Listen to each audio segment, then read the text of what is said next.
नमस्कार दोस्तों, एक बार फिर से आप लोगों का आपके अपने YouTube चैनल फिजिक्स टूल में बहुत बहुत स्वागत है। और फिजिक्स के अंदर हम लोग अपना चैप्टर नंबर 4 विद्युत धारिता शुरुआत कर चुके हैं। इस चैप्टर से संबंधित लगभग 2 वीडियो आप लोगों के सामने अपलोड हो चुके हैं और आपने शायद इसकी तैयारी भी शुरू कर दी होगी। और जैसा कि आपने पीछे चैप्टर में देखा है, इस जो इन 2 वीडियो के अंदर आपने देखा होगा कि इस चैप्टर में छोटी छोटी परिभाषाएं बहुत ज़्यादा हैं, ऐसे टॉपिक बहुत ज़्यादा हैं, तो उन पर आप लोग थोड़ा सा ध्यान से क्लियर करने की कोशिश करना और चैनल को ज़्यादा से ज़्यादा शेयर और सब्सक्राइब करवाना ताकि प्रत्येक बच्चा इन टॉपिक का फ़ायदा उठा सके। मैं लास्ट वीडियो का जो नोट्स पेपर है वो आपके सामने रख रहा हूँ। लास्ट वीडियो में हम लोगों ने विद्युत क्षेत्र में पैरा विद्युत पदार्थ का प्रभाव पड़ा था और उस ध्रुवण की परिभाषा हमने परिभाषित करने की कोशिश की। देखिए, आपने ये चीज़ पढ़ी थी,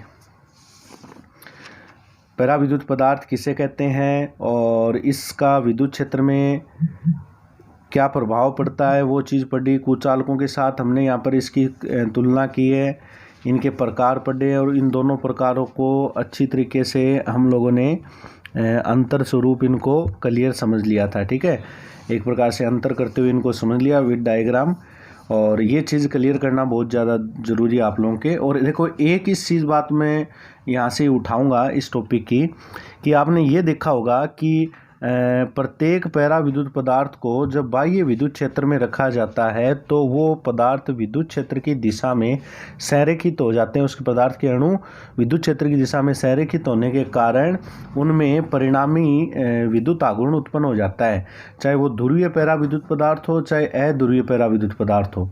ठीक है, इन दोनों में परिणामी आघूर्ण उत्पन्न हो जाता है। ठीक है, इस क्रिया को ध्रुवण क्रिया कहते हैं। ये टॉपिक मैं थोड़ा सा दोबारा इसलिए आपके सामने रख रहा हूँ कि इसमें संबंधित कुछ 1-2 पॉइंट अभी आगे और आएंगे जो अच्छी परिभाषाएं हैं, वो आपको देखने को मिल सकती है। तो पहले उनकी चर्चा करते हैं। तो ये टॉपिक आपके समझ में आ चुका होगा। अब चलो अपने उस आज के उस परिभाषाओं पे चलें जिनके बारे में अपने पढ़ना चाह रहे हैं। नई परिभाषाएं हैं वो।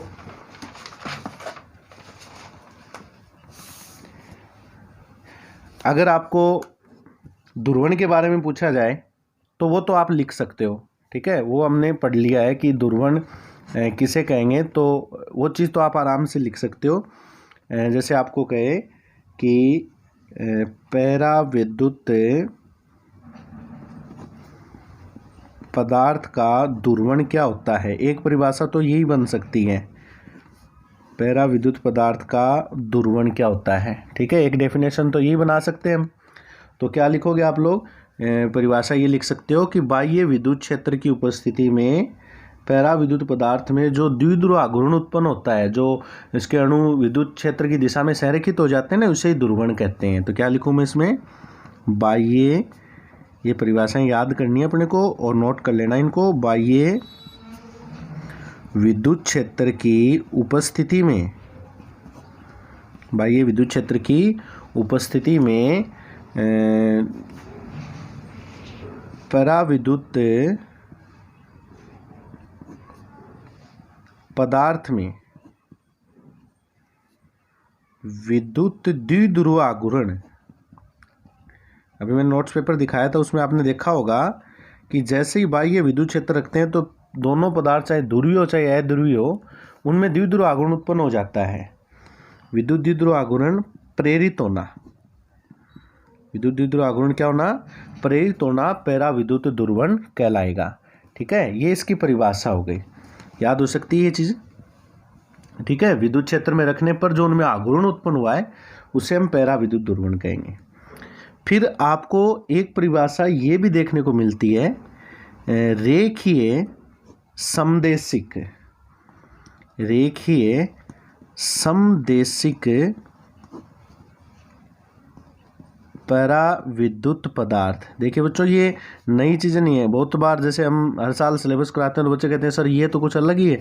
अलग नहीं है, ये एकदम सिंपल चीज़ें जो हमने पढ़ी है उस पर डिपेंड है। रेखीय समदेशिक पैरा विद्युत पदार्थ कौन से होंगे? वे पैरा विद्युत पदार्थ जिनमें जो प्रेरित आघूर्ण उत्पन्न हुआ है किसके कारण? विद्युत क्षेत्र के कारण। ठीक है, जैसे देखो यही तो बताया हमने, यही चीज़ तो बताई हमने। देखो ये दो पैरा विद्युत पदार्थ लिए थे ना, ये कौन सा है? ध्रुवीय, और ये कौन सा है? अध्रुवीय। और इनको विद्युत क्षेत्र में रख दिया तो इनमें परिणामी आघूर्ण नॉट इक्वल 0, मतलब कुछ ना कुछ आघूर्ण उत्पन्न हुआ है। इसमें भी आघूर्ण उत्पन्न हुआ है, तो ये क्रिया कहलाती है पैरा विद्युत ध्रुवण। ठीक है, और ये जो परिणामी आघूर्ण उत्पन्न हुआ है ना, ये परिणामी आघूर्ण, ये आघूर्ण इस विद्युत क्षेत्र के समानुपाती होगा। ये ध्यान रखना है बस, ये आघूर्ण इस विद्युत क्षेत्र के समानुपाती होगा। मतलब जितना ज़्यादा विद्युत क्षेत्र ये स्ट्रॉन्ग है, प्रबल है, उतना ज़्यादा आघूर्ण उत्पन्न होगा। मतलब जितना ज़्यादा विद्युत क्षेत्र होगा, ये अणु उतनी जल्दी इसकी दिशा में संरेखित हो जाएंगे, और जितने जल्दी संरेखित होंगे जो परिणामी आघूर्ण है वो उतना ही अधिक उत्पन्न होगा। ठीक है, तो मैं ये बात यहाँ पर नोट करवाना चाह रहा हूँ कि रेखीय समदेशिक पदार्थ वही होंगे कि वे पदार्थ जिनमें ये जो पैरा विद्युत ध्रुवण जो क्रिया हुई है, जिनमें प्रेरित द्विध्रुव आघूर्ण, प्रेरित द्विध्रुव आघूर्ण बाह्य विद्युत क्षेत्र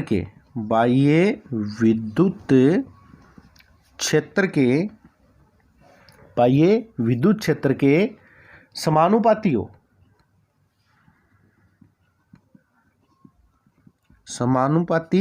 तथा उसके अनुदिश हो, उसकी दिशा में हो, उसकी दिशा में तो संरेखित होते हैं, रेखिक समदेशिक पैरा विद्युत पदार्थ कहलाएंगे। ठीक है, वे पदार्थ जिनमें जो आघूर्ण उत्पन्न हुआ है ना विद्युत क्षेत्र के कारण, वो आघूर्ण उस विद्युत क्षेत्र के समानुपाती हो और उसकी दिशा में उत्पन्न अगर हो रहा हो तो वो पदार्थ क्या कहलाएंगे? रेखीय समदेशिक पैरा विद्युत पदार्थ कहलाएंगे। ठीक है, और एक याद रखना कि ये जो आघूर्ण उत्पन्न हो रहा है इन पदार्थों में क्या उत्पन्न हो रहा है? आघूर्ण। किसके कारण? विद्युत क्षेत्र के कारण, और वो भी उसकी दिशा में। देखो, विद्युत क्षेत्र के कारण एकांक आयतन में, पदार्थ के एक आयतन में, ये ध्यान देना बच्चों, पदार्थ के एकांक आयतन में, एक आयतन में उत्पन्न द्विध्रुव आघूर्ण जो है वो उत्पन्न द्विध्रुव आघूर्ण ध्रुवण सदिश कहलाता है। यानी ये जो आघूर्ण उत्पन्न हुआ है ना, ये देखिए समदेशिक पदार्थ कहलाते हैं ऐसे पदार्थ। और एक आयतन में जो आघूर्ण उत्पन्न हुआ है, एकांक आयतन में जो आघूर्ण उत्पन्न हुआ है विद्युत क्षेत्र के कारण, उसे ध्रुवण सदिश कहेंगे बच्चों। और इसे सदिश हो गया पी वेक्टर से दर्शाते हैं, पी ऊपर वेक्टर, क्योंकि इसकी दिशा निश्चित होगी ना विद्युत क्षेत्र की दिशा में। देखो डेफिनेशंस हैं, ये सिंपल डेफिनेशन है और तसल्ली से समझ सकते हो, लेकिन शर्त वही है कि अगर पहले वाले वीडियो क्रम से दूसरा वीडियो आपने कंप्लीट तैयार कर लिया है तो आपको ये परिभाषाएं आसानी से समझ में आ जाएंगी, आपको कोई प्रॉब्लम नहीं होगी। ठीक है, तो ये बहुत ही सिंपल और साधारण पॉइंट आप कह सकते हो, सरल पॉइंट है, आप आसानी से इनको कर सकते हो। ठीक है, तो अगर मैं ये द्विध्रुव आघूर्ण उत्पन्न हुआ है, इसको ध्रुवण सदिश नाम दे दिया, और ये कह रहे हो कि आप इस विद्युत क्षेत्र के समानुपाती है, तो P समानुपाती E वेक्टर, और इसकी दिशा में है तो दोनों की दिशा समान है। अगर विपरीत दिशा होती है तो हम माइनस का चिन्ह लगाते हैं सदिशों के साथ, लेकिन दिशा यहाँ समान है। ठीक है, और अगर ये यहाँ पर समानुपाती का चिन्ह अगर आप हटाते हो तो एक कांस्टेंट आता है, ये कांस्टेंट होता है काई, और यहाँ पैर में लिखता हूं मैं E। ठीक है, जहां ये जो काई E है, इसे पदार्थ की विद्युत प्रवृत्ति कहते हैं। क्या कहलाती है ये? पदार्थ की विद्युत प्रवृत्ति कहलाएगी। ध्यान देना इस पॉइंट के ऊपर, पदार्थ की विद्युत यही सेम ऐसी चीज हम चैप्टर नंबर 8 में भी पढ़ेंगे अपने इसी फिजिक्स में, और वहाँ ये चुंबकीय प्रवृत्ति हो जाएगा, वहाँ पर काई एम आ जाएगा। इलेक्ट्रिक यानी विद्युत के लिए इसलिए इलेक्ट्रिक आता है काई, वहाँ जाता है काई एम। एम का मतलब होता है मैग्नेट, ठीक है। तो मैग्नेट के लिए काई एम आ जाता है और इलेक्ट्रिक के लिए ई आ जाता है, ठीक है बच्चों। तो ये विद्युत प्रवृत्ति है। एक बता देना चाहूँगा, ये जो प्रवृत्ति है ना, ये जो प्रवृत्ति है इन कौन से पदार्थों की है? पैरा विद्युत पदार्थ की। इनका ध्रुवता का मापक है, एक प्रकार से ध्रुवता का मापक है ये प्रवृत्ति, यानी उनकी ध्रुवता का मापन करने का एक गुण है ये, ठीक है। और इस गुण का कोई मात्रक नहीं होगा, ध्यान रखना। विमाहीन राशि है ये, विमाहीन राशि है, इसकी कोई विमा नहीं होगी। काई की बात कर रहा हूं मैं, इसकी कोई विमा नहीं होगी, क्योंकि ये विद्युत प्रवृत्ति है पैरा विद्युत पदार्थों की। पैरा विद्युत पदार्थों की विद्युत प्रवृत्ति है और वो पदार्थों की ध्रुवता का मापक है, इसलिए एक गुण हो गया एक प्रकार से। इसका कोई मात्रक या कोई विमा नहीं होगी। विमाहीन का होना यानी इसका कोई मात्रक नहीं है, विमा उसी की नहीं होती, इसका कोई मात्रक नहीं होता। तो इस प्रकार ये कुछ परिभाषाएं हैं। तो बच्चों हमने पैरा विद्युत पदार्थ के बारे में पढ़ा, फिर कितने प्रकार के होते हैं, ध्रुवीय और अध्रुवीय, उनके बारे में हमने चर्चा की, और हमने देखा कि ये पदार्थ बाह्य विद्युत क्षेत्र में अपना विद्युतीय प्रभाव प्रदर्शित करते हैं, लेकिन इनमें धारा कभी नहीं बहती। वे पदार्थ पैरा विद्युत पदार्थ कहलाते हैं। और बाह्य विद्युत क्षेत्र में इनमें कुछ आघूर्ण उत्पन्न हो जाता है, विद्युत द्विध्रुव आघूर्ण, जिसे पैरा विद्युत ध्रुवण कहते हैं, ठीक है। और ये जो ध्रुवण उत्पन्न हुआ है पैरा विद्युत पदार्थ का, जो आघूर्ण उत्पन्न हुआ है, ये आघूर्ण विद्युत क्षेत्र के समानुपाती और उसकी दिशा में होता है, ठीक है। और एक आयतन में जो आघूर्ण उत्पन्न होता है द्विध्रुव आघूर्ण, उसे ध्रुवण सदिश कहते हैं। एकांक आयतन में जो आघूर्ण उत्पन्न होता है उसे ध्रुवण सदिश कहते हैं। इस प्रकार ये छोटी छोटी परिभाषाएं इस चौथे चैप्टर के अंदर स्टार्टिंग में आपको देखने को मिलेगी, ठीक है। ये परिभाषाएं इतनी ही आपको सिलेबस के, राजस्थान बोर्ड के सिलेबस में इतनी परिभाषा, इतना पॉइंट आपको पहले पढ़ना है पाठ की शुरुआत से पहले, ठीक है। अब हम शुरुआत करते हैं बच्चों आज के अपने विशेष पाठ की हेडिंग, जिसको मैं नाम दूंगा चालक की धारिता, ठीक है। चालक की धारिता, कैपेसिटेंस ऑफ कंडक्टर, चालक की धारिता आज हम शुरुआत कर रहे हैं, ठीक है। क्योंकि पाठ का नाम क्या था? विद्युत धारिता। पाठ का नाम था विद्युत धारिता नाम था। तो धारिता के बारे में पढ़ने से पहले हमने कुछ परिभाषाएं पढ़ी है, वो हम क्लियर कर चुके हैं अपने शुरुआत के 2 वीडियो में, दोनों ही इम्पोर्टेंट है, उनको देखना तसल्ली से। अब धारिता की बात करूंगा, वो भी किसकी? चालक की। देखो बच्चों, चालक का ही नाम आ रहा है क्योंकि चालकों में ही आवेश प्रवाह है आसानी से होता है, ठीक है। इसलिए चालक और कुचालक के बारे में हमने शुरुआत में पढ़ लिया ये चीज़। तो ऐसे पदार्थ धारिता, हमें किस काम के लिए धारिता चाहिए?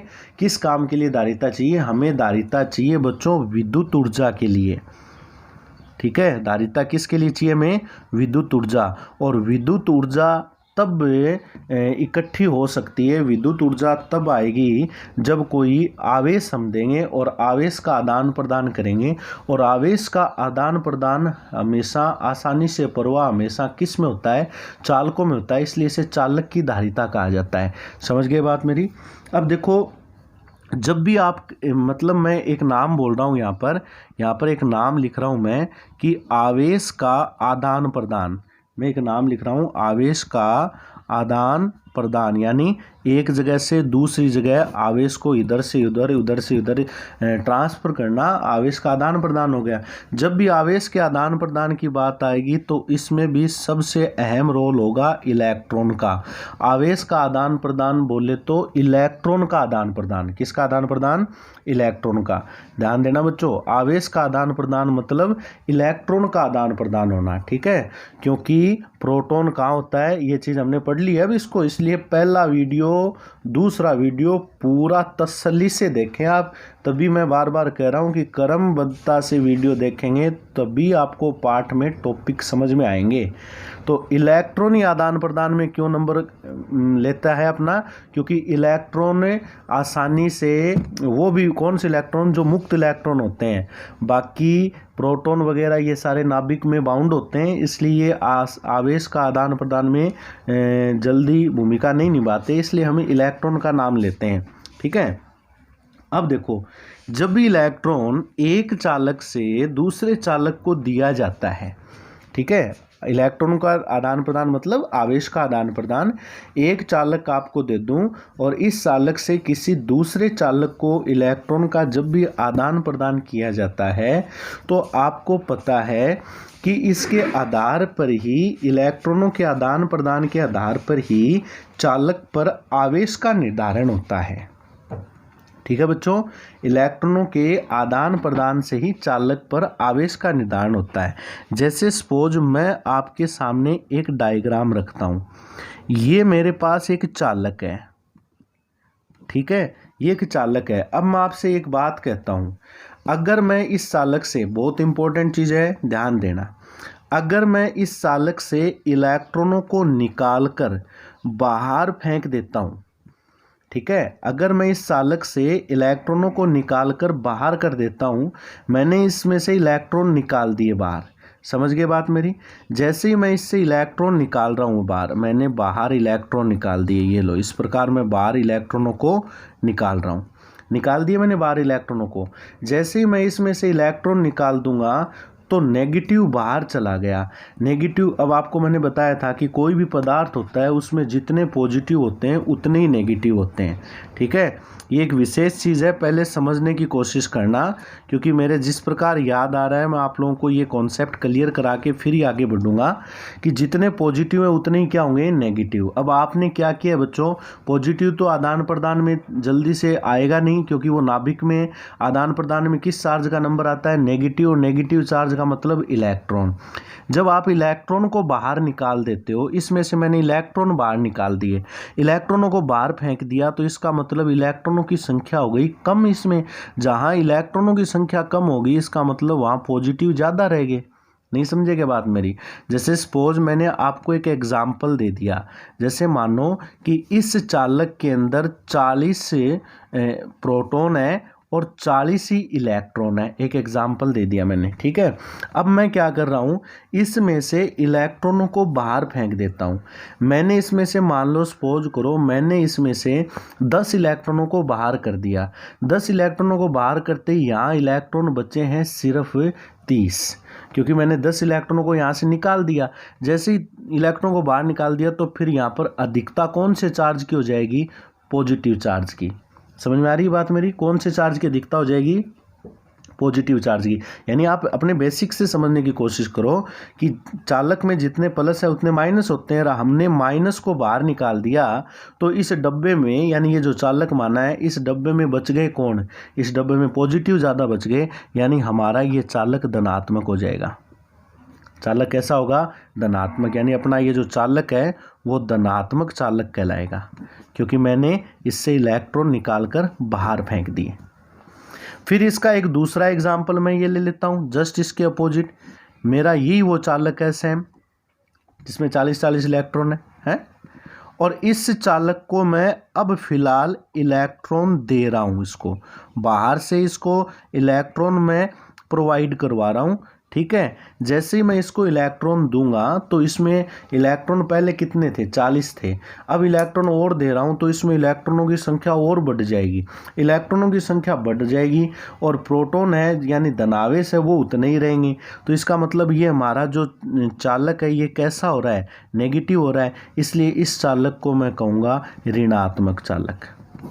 ठीक है, ऋणावेशित चालक भी कह सकते हो। क्या कह सकते हो, ऋणावेशित चालक। तो ध्यान रखना बच्चों, जब भी किसी भी चालक से इलेक्ट्रॉन निकाल लिया जाता है तो वो धनात्मक या धनावेशित हो जाता है, और जब उसको इलेक्ट्रॉन दिया जाता है तो वो ऋणावेशित हो जाता है। क्लियर है ये चीज़।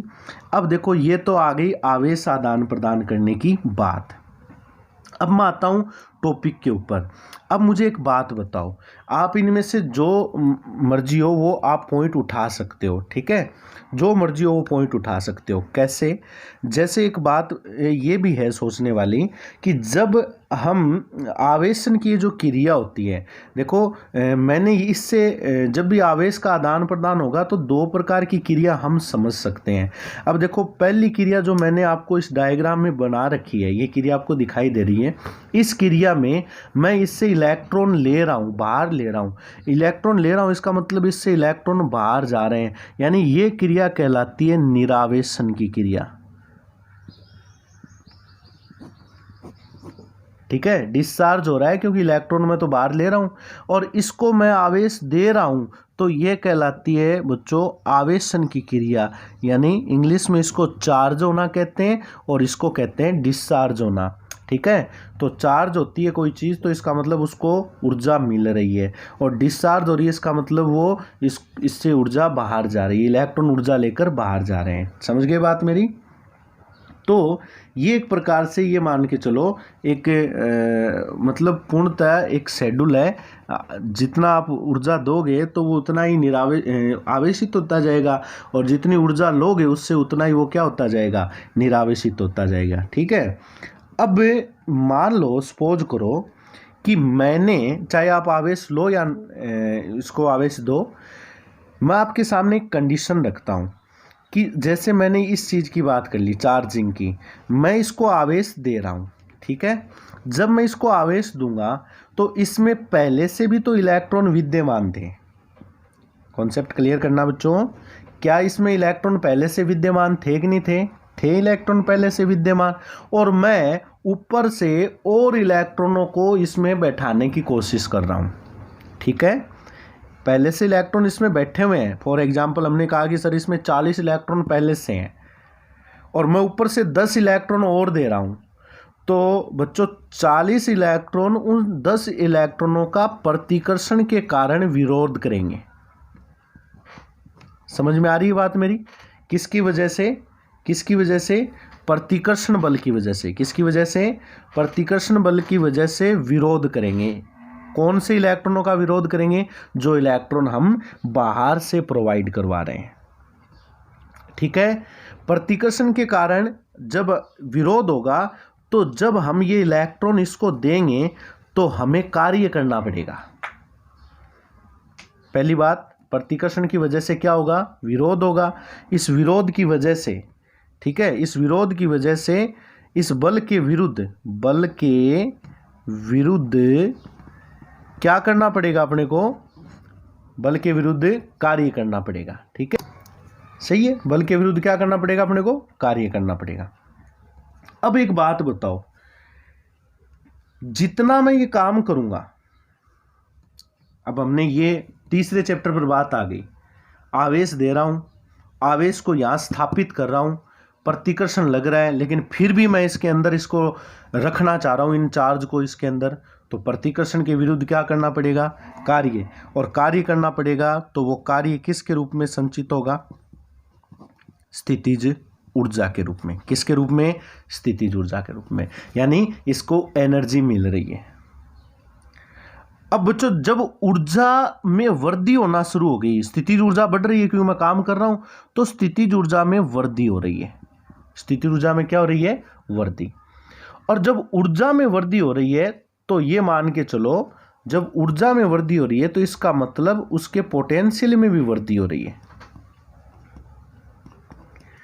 ये तीसरा चैप्टर आ गया इसके अंदर अब। ठीक है, तीसरे चैप्टर की बातें आ चुकी हैं, क्योंकि ऊर्जा में वृद्धि हो रही है। किस में वृद्धि हो रही है बच्चों? ऊर्जा में वृद्धि हो रही है, इसका मतलब विभव में भी वृद्धि होगी। ठीक है, क्योंकि कार्य और विभव में हमने संबंध पढ़ा था, कार्य और विभव में हमने संबंध पढ़ा था, V बराबर W/Q, याद आ रहा है क्या? तो ये कार्य है किसके लिए? Q आवेश के लिए। Q कौन सा आवेश है? जो हम लेकर आते हैं, स्थापित करते हैं। तीसरे चैप्टर की बात है। फिर वही बात आती है, अब नए बच्चे जुड़े हुए हैं, उनको ये टॉपिक आसानी से कैसे समझ में आएगा? तो तीसरा चैप्टर उन बच्चों को क्लियर करना बहुत ज़्यादा आवश्यक है। तो तीसरा चैप्टर क्लियर करें पहले बच्चे, तीसरा क्लियर होगा तब ये बात क्लियर होगी। तो देखो, वो आवेश स्थापित करने के लिए में कार्य करेंगे तो विभव पैदा होगा, जितना ज़्यादा काम होगा उतना ज़्यादा विभव होगा। तो एक बात बताओ, आवेश तो ये रहे हमारे, इसको स्थापित कर रहे हैं, यहाँ पर क्या करना पड़ रहा है हमें? कार्य करना पड़ रहा है। इसका मतलब क्या हो रहा है? क्या उत्पन्न हो रहा है? विभव। ये कार्य किसके रूप में? ऊर्जा के रूप में, मतलब ये ऊर्जा में वृद्धि हो रही है। इसका मतलब सिंपल सी बात है, विभव में क्या हो रही है? वृद्धि हो रही है। ठीक है, यानी एक दूसरे से जुड़े हुए हैं। तो बच्चों क्या रिजल्ट निकला? रिजल्ट ये निकलता है इसमें से कि जब किसी विलगित चालक को, किस चालक को? ध्यान देना, किस चालक को? विलगित चालक। विलगित चालक कैसा होता है? एक ऐसा चालक होगा विलगित चालक जिसमें जो आवेश है, उनका जितने आवेश हैं जो पहले से हैं उनमें उनको हम किसी प्रकार से चेंज नहीं कर रहे। ठीक है, तो जब विलगित चालक है, जैसे इसमें 40-40 थे, तो इनको 40-40 हमने नहीं छेड़ा, 40 पॉजिटिव है, 40 से नेगेटिव है। ठीक है, बाहर से और आवेश दे रहे हैं। विलगित चालक को क्यू आवेश, सपोज करो मैंने क्यू चार्ज दे दिया, क्यू आवेश देने पर विभव V में वृद्धि होती है। साफ सी बात है, चार्ज दे रहा हूं ना, कितना मान लो? Q मान लो, तो विभव V में क्या हो रही है? वृद्धि। मतलब Q समानुपाती V।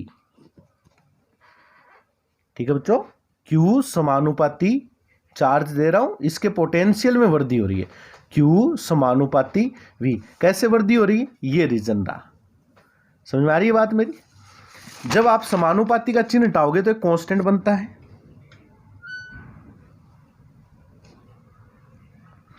Q बराबर CV। यहां ये जो C है ना, ये एक समानुपाती नियतांक है।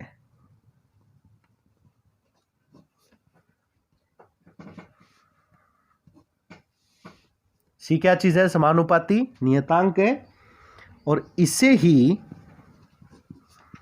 चालक की धारिता कहते हैं। ये C ही चालक की धारिता है।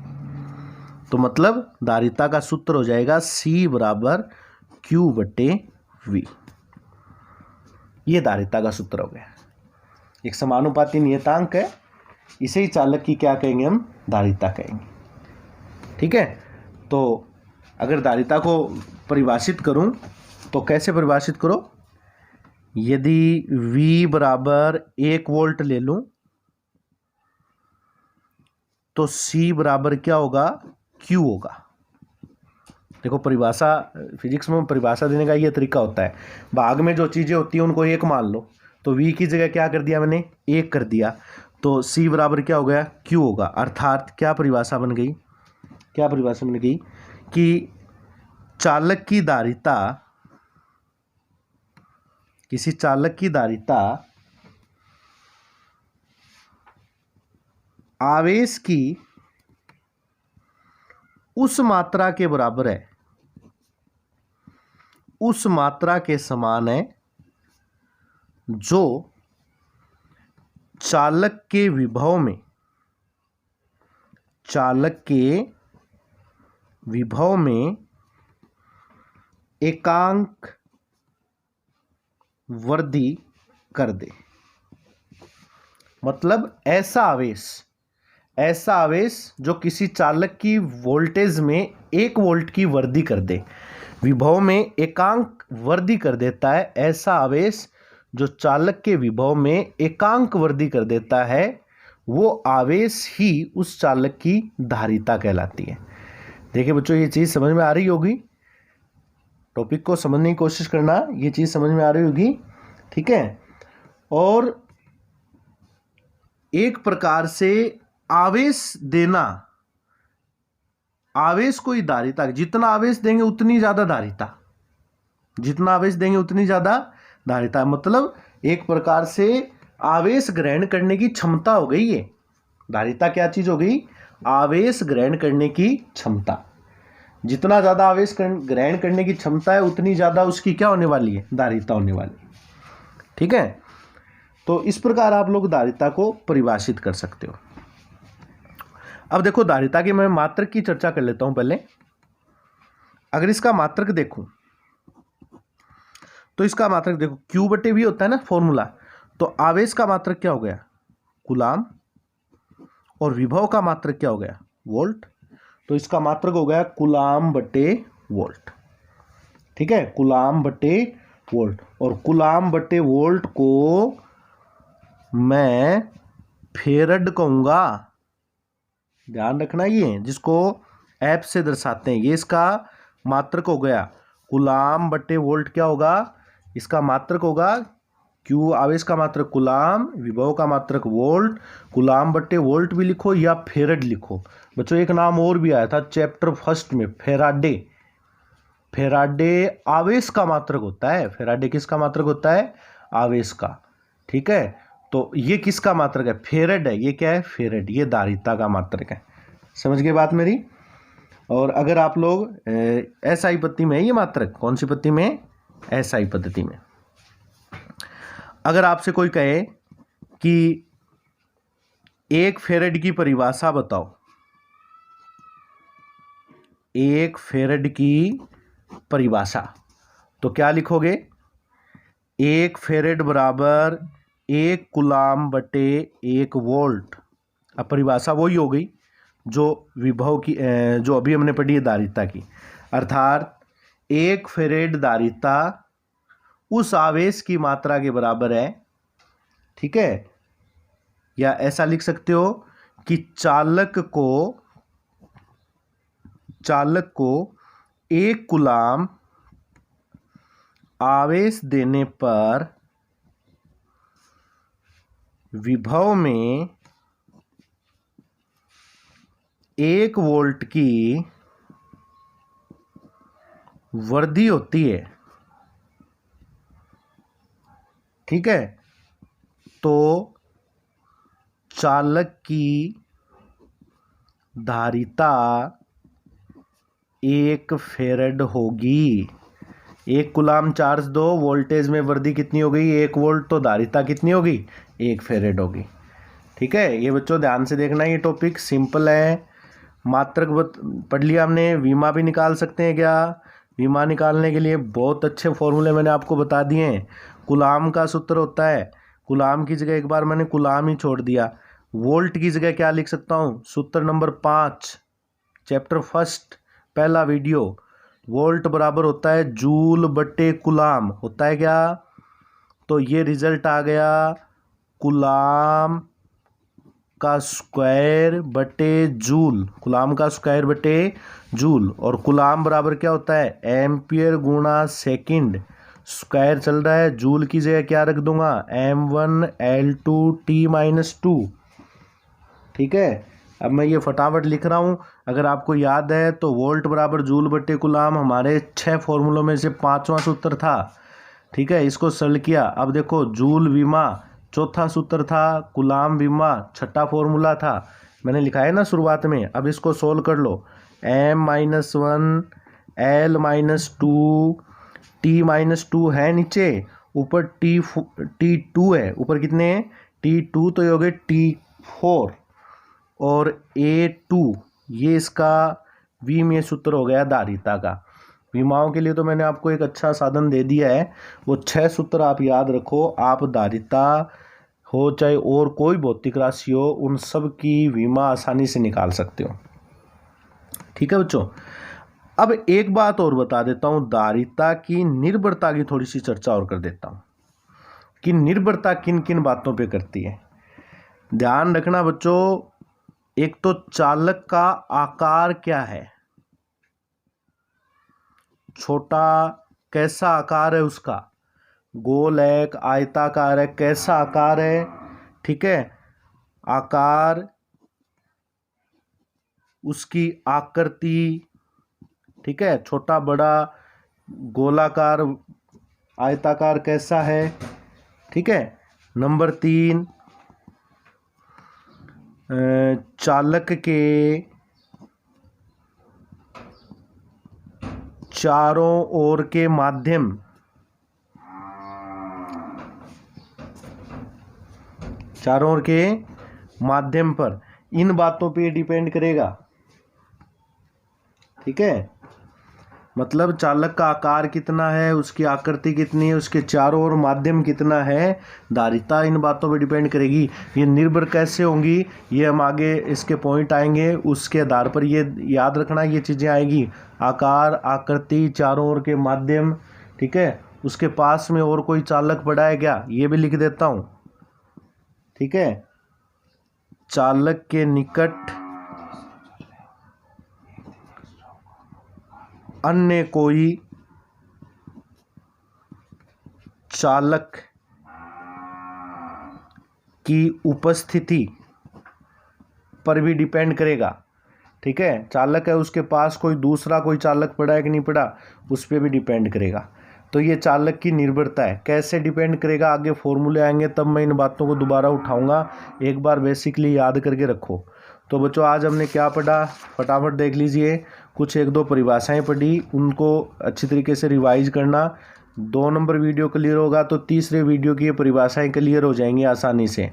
बहुत ही सिंपल चीज़ है। एक नई चीज़ आई है विद्युत प्रवृत्ति।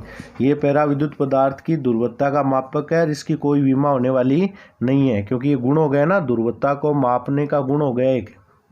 गुणवत्ता के मापक होने का मतलब हो गया उसको प्रदर्शित करती है कि गुणवत्ता किस प्रकार कम ज़्यादा होती है। तो ये उसका एक मापक होने की वजह से इसकी कोई बीमा नहीं होगी। फिर हमने धारिता की बात की, तो उससे पहले हमने आवेशों के आदान प्रदान की चर्चा की। आवेश के आदान प्रदान की चर्चा की बात आती है तो इलेक्ट्रॉन का नाम लेना पड़ेगा अपने को। प्रोटॉन तो की बात ही छोड़ दें, क्योंकि हमने पहले वाले वीडियो में देखा था इसके बारे में, प्रोटॉन की क्या मजबूरी है। फिर हमने इलेक्ट्रॉनों के आदान प्रदान के लिए मैंने आपके सामने कुछ 2 डायग्राम दर्शाकर कुछ प्रदर्शित करने की कोशिश की है। शायद ये चीज़ आप लोगों को पता भी होगी, लेकिन नहीं भी पता है तो आप इस चीज़ को ज़रूर नोट करना। इलेक्ट्रॉनों का बाहर निकलना, इलेक्ट्रॉनों को देना, यानी चार्ज होना, डिस्चार्ज होना, ये क्रिया समझी। फिर मैंने इलेक्ट्रॉनों को यहाँ पर चर्चा की कि जब मैं इलेक्ट्रॉन को चार्ज दे रहा हूँ तो वहाँ अंदर भी पहले से इलेक्ट्रॉन बैठे हैं, वो इस बात का विरोध करेंगे तो हमें कुछ काम करना पड़ेगा, अदरवाइज ये इलेक्ट्रॉन अंदर नहीं आ सकते।